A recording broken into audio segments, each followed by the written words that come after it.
uh, reunite victim with their loved one, it can help reveal the truth about what happened to them and bring a sense of justice to the victim. The charge before you today are serious, and the evidence submitted require their confirmation. And Mr. Duterte must be held to account, and this case should be confirmed for trial.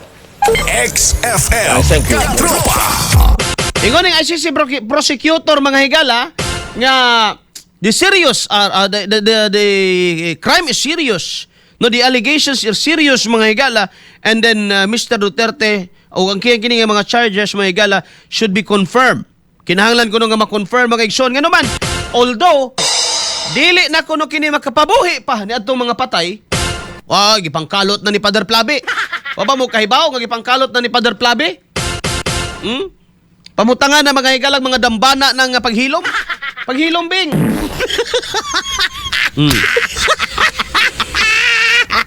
Although dili kuno kini mga higala maka-reunite ngadto sa mga nangita o hustisya o ngadto sa mga namatay, but this will bring a sense of justice mga higala ngadto sa mga biktima. Grabe no?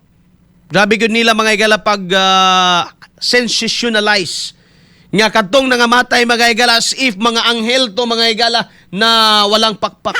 Mga anghel gyud to mga higala nga watoy mga sa mga igsoon. Watoy mga sala o gipang patay lang gito sila tuyo just for fun. Nga na mga higala how they describe the war or the extrajudicial killing kung ilang tawagon mga igsoon. It is how they describe it. Even mga higala ang ilang pag-angkon nga doon na kuno state-sponsored killing. Mao mo guna AGK. State-sponsored killing. Isa kung sa og ingos police, wala state-sponsored killing diha. No? Natural mga higala nga mulihok ang pulis kay gisugo. Gisugo para unsa? Gisugo nga manakop mga higala og droga. Mga nagdroga. Wala gisugo nga mopatay. Ni sukol man. Alam mga higala mo tuwad ka anang nagsukol. Ha? Pusila ko mo ana lang ka, pusila ko be. Ana lang ka. Nya pulis ka. Wa nga gud ana. Siyempre naman depensahan mo imong kaugalingon mga kaigsunan. Look at this. Kung giunsa nila pagportray mga higala nga biktima gyud in taon to.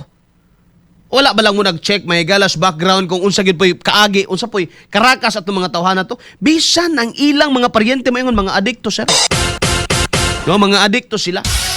They have been warned. Giwarningan na sila pag-ayo.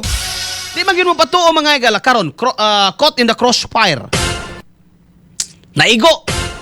Kay magmusukol man. No, naigo mga higala kay ni sukol. And then karon mga higala ipahid na to tanan sala. No? Dili na nga tos pulis, ngadto na lang sa usa ka tawo mga higala kang digong na lang mga kaigsunan. Muna makaingon ko, the only sayop. Ang sayop nga nahimo ni Digong bay. Ang sayop nga nahimo ni Mr. Duterte ni former President Rodrigo Duterte is naghuna-huna siya sa future natong mga Pilipino. Bullseye. Muna sayop mga higala nga iyang nahimo sayop nga stepping niya. Kay wala siya naghuna-huna ana. Human niya ka presidente? Ay. Pwede ra mag-enjoy. Pwede ra mo puyog samal. Pwede ra magligo-ligo. Pwede ra gyud. Pero ngano man mga higala nga sa kadaghan pwede puhagon. Sa kadagang problema sa nasod nga pwedeng sulbaron mga higala nganong katumang droga bay ang iyang wa ba jud mo natinga kamo nga nasuko ni Digong. No, wa ba jud mo natinga nga sa kadagang problema nga pwede niya may higalang sulbaron sa Pilipinas, pwede man ang kapobrehon. No? Pwede man mga higala ang korupsyon. Pwede man mga higala ang uban pa nga mga problema mga ekonomiya na to. No, pwede man mga edukasyon, pwede na may unahon. Pero nganong ang droga man mga higala gumikan kay niya pa kanser sa lipunan. Yan naman, mag-unsa man ko ng edukado pero adik. Tinuod man po. Mag-unsa man ko ng pari may gala pero adik. Tinuod man sa. Di ba mag-unsa man ko ng politiko, honorable kung tanawon may gala, adik na yung buang. Di ba mag-unsa man na. Nga hinlo kay tanawon may gala sa kamera. No? Hinlo kay tanawon may gala sa tubangan pero dahil sa likod may soon. Musulirap ang mata sig sinuyop mga katropa. Di ba? Usaon man nimo na mga higalang neat and clean. Ha? Ug na-align sa human rights kuno ang tanan mga paningkamot.